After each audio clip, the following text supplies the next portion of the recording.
पीले दांत वाली बहू। रंजना कभी ब्रश नहीं करती थी।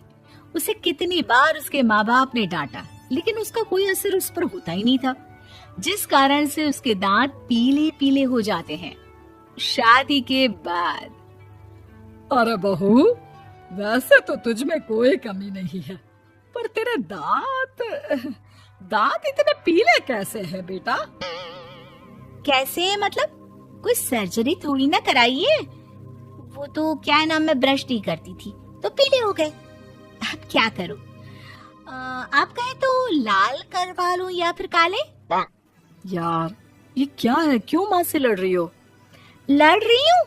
अरे मैं लड़ रही हूँ या ये बोल रही है कि दांत पीले हैं, पीले। अरे तपस्या थोड़ी ना की है इन्हें पीले करने के लिए। बकायदा ब्रश नहीं किया है 20 साल तक, तब जाकर। छी, कैसी बात कर रही हो? ये उस वक्त तो पीले नहीं थे जब हम लोग तुम्हें देखने आए थे। अरे तब साफ करवा लिया होगा डेंटिस्ट के पास जाकर। अब देखो कैसे पीले पीले लग रहे हैं। रंजना सास की तरफ गुस्से से देखती है। फिर शुरू हो गई पीले पीले पीले। अरे पीले तो तब भी थे जब मेरे हाथ का रसगुल्ला उड़ा उड़ा कर खा रही थी और बोल रही थी, लड़की नहीं गुणों का खजाना दे रहे भाई साहब आप। खैर, अब वो लोग करते भी तो क्या करते, पीले दांत वाली बहू पल्ले पड़ी थी तो झेलना तो था ही। एक दिन कीर्तन में रंजना गाना गा रही थी। अरे कमला बहन, माँ का द्वार है, यहाँ तो सब शुद्ध होकर आते हैं, फिर अपनी बहू को ब्रश भी नहीं करवाती तुम।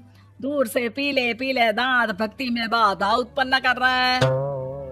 अरे कोई 2 साल की बच्ची थोड़ी ना लेकर आई हूँ मैं बहू बनाकर।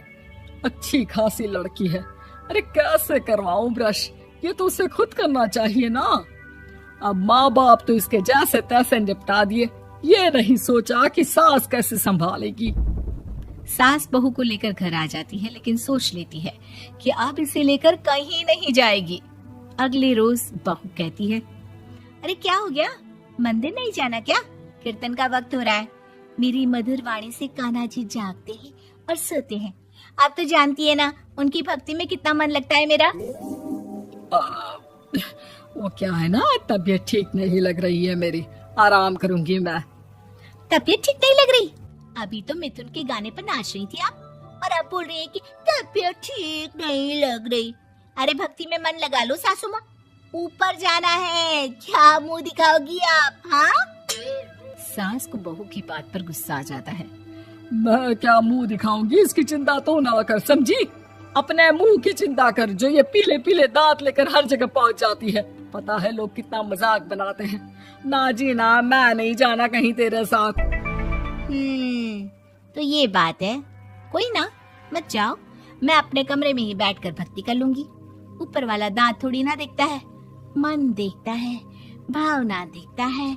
और अरे बस बस, तू सब कुछ दिखा, बस ये सफेद चमकदार दांत ना दिखाना किसी को, है? जा यहाँ से। बहू को सास की बात का कोई फर्क नहीं पड़ता, वो तो जैसी थी वैसी ही रह जाती है। सुबह नहाकर किचन में खाना बनाना, फिर खाना खाना, कीर्तन भजन करना और सो जाना। एक दिन, माँ जी मैं सहेली के घर जा रही हूँ, शाम को लेट आऊंगी। हाँ हाँ तो जाना, मैंने कौन सा तेरी आरती करनी है घर पर बैठकर। रंजना सहेली के घर जाती है, जहाँ वो पार्टी में जाने की तैयारी कर रही होती है। अरे शिखा, कहाँ जाने की तैयारी कर रही है? मैं गलत वक्त पर आ गई क्या? अरे नहीं यार, उल्टा सही वक्त पर आई है। मैंने ये साड़ी और ज्वेलरी निकाली है यार, शाम को इनके ऑफिस की एक पार्टी में जाना है। बताना कैसा लग रहा है ये सब? नहीं यार, इस ड्रेस के साथ तो वो वाली ज्वेलरी अच्छी लगेगी। हाँ हाँ सही बोल रही है, मैंने ध्यान ही नहीं दिया।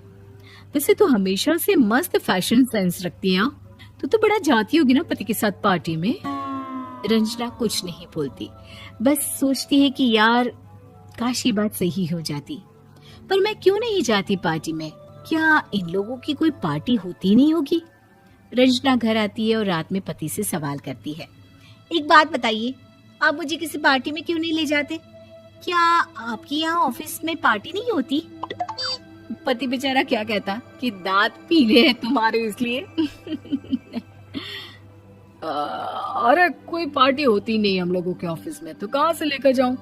और मार्केट, मॉल, कहीं वीकेंड घूमना, कहीं तो।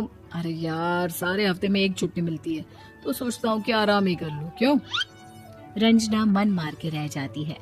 पहले कभी सास के साथ मंदिर जाया करती थी, लेकिन वो भी सास ने ले जाना बंद कर दिया। घर बैठी बैठी रंजना बोर हो जाती है।